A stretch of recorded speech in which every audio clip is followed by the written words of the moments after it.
Assalamualaikum warahmatullahi wabarakatuh. Perkenalkan, saya Muhammad Rusadi.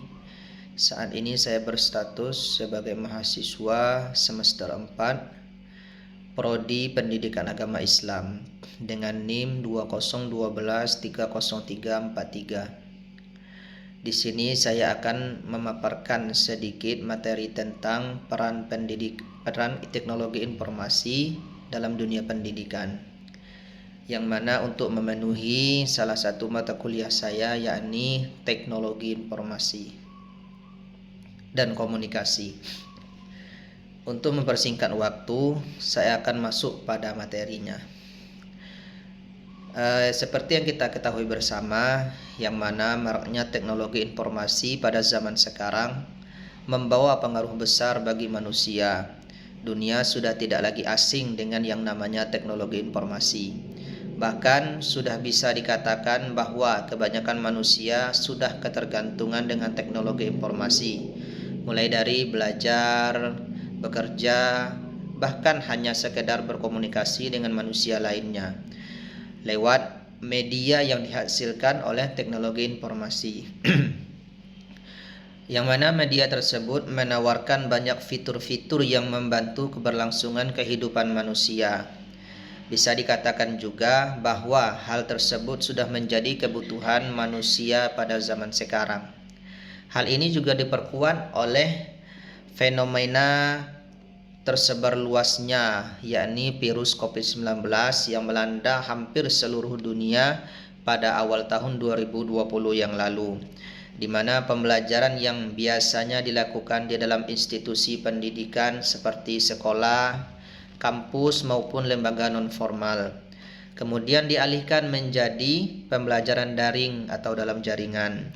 Nah, semenjak peristiwa tersebut, teknologi informasi semakin berkembang pesatlah sampai saat ini, di mana media-media pembelajaran sudah atau telah dipakai secara signifikan oleh hampir seluruh dunia. Kemudian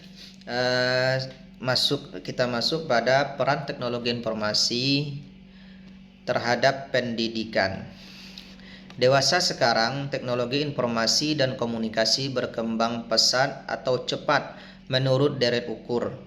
Sebab itulah para cerdik cendekiawan bersepakat pada suatu argumen, yang mana argumennya berbunyi bahwasanya informasi memudahkan kehidupan manusia tanpa harus kehilangan kehumanisannya atau empati terhadap orang lain.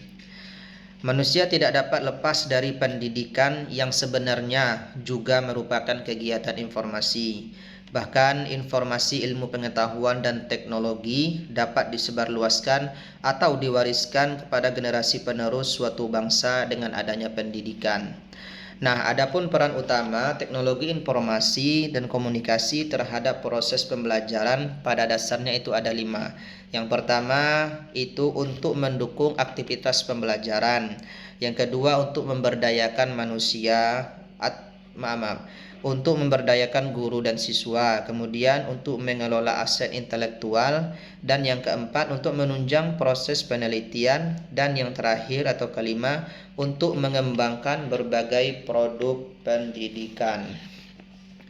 Kemudian kita masuk lagi pada media pembelajaran berbasis teknologi informasi.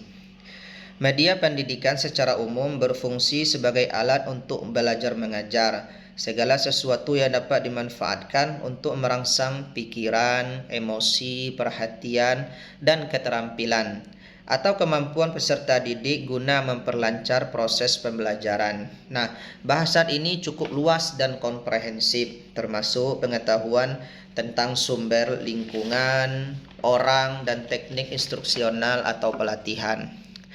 Nah, adapun contoh pembelajaran berbasis teknologi informasi dan komunikasi, yakni salah satunya adalah platform pembelajaran online, yang mana platform ini menyediakan berbagai sumber belajar, tugas, dan aktivitas pembelajaran online seperti Google Classroom. Berikutnya kita masuk kepada dampak positif dan dampak negatif teknologi informasi. Nah, seperti yang kita lihat pada zaman sekarang, dengan berkembang pesatnya teknologi informasi dan komunikasi pada zaman sekarang, itu tidak lepas dari yang namanya dampak negatif atau dampak positifnya.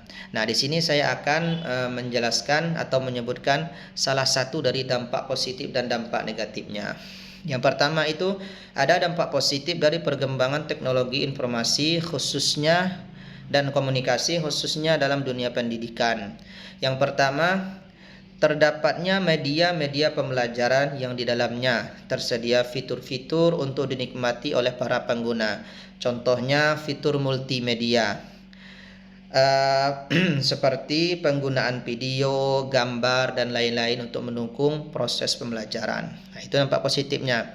Kemudian kita masuk pada dampak negatifnya. Salah satunya ialah tersebar luasnya yakni konten-konten yang tidak bermanfaat seperti konten porno atau praktek judi online, yang mana konten ini dapat merusak moral peserta didik. Nah, yang mana itu konten ini sekarang ini sangat mudah diakses oleh para pengguna sosial media. Nah, itulah dampak negatif dan dampak positif dan dampak negatif perkembangan teknologi informasi. Kemudian dari penjelasan dan pemaparan yang di atas tadi atau yang sudah saya sebutkan tadi dapat diambil kesimpulannya yakni perkembangan teknologi informasi di zaman sekarang memiliki banyak peran dan dampak bagi kehidupan manusia, khususnya dalam dunia pendidikan, yang mana teknologi informasi dan media-media yang dihasilkannya telah menjadi kebutuhan dalam proses belajar mengajar. Dampak dari teknologi informasi ini dapat kita rasakan dalam kehidupan kita sehari-hari. Maka dari itu, marilah kita sebagai manusia untuk memanfaatkan teknologi informasi dan komunikasi ini dengan sebaik-baiknya atau dengan sebijak-bijaknya sebagai salah satu penunjang kehidupan kita. Dan kita juga harus memahami dampak apa saja yang dapat mempengaruhi diri kita sendiri dari perkembangan teknologi informasi dan komunikasi saat ini. Mungkin itulah sedikit materi yang bisa saya paparkan. Lebih dan kurangnya saya mohon maaf. Wassalamualaikum warahmatullahi wabarakatuh.